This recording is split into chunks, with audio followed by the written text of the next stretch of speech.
Hey, yo, wanting to give you a overview of one of the new features we have for the advanced stream. So for an event, if you notice that someone is having problems with 3D, it's too much on their device, or they logged on with their phone and they aren't fully equipped to experience the show. If you are advanced streaming in your station, then you can hit the broadcast menu by hitting the B key, and then you look to your right and there will be a advanced stream viewer link that you can just automatically copy. And then what you can do is you can send these to the people, either in the space chat or directly to them.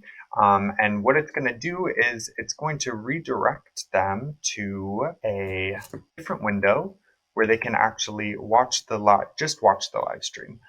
So their device isn't overwhelmed by anything and they can still see the show.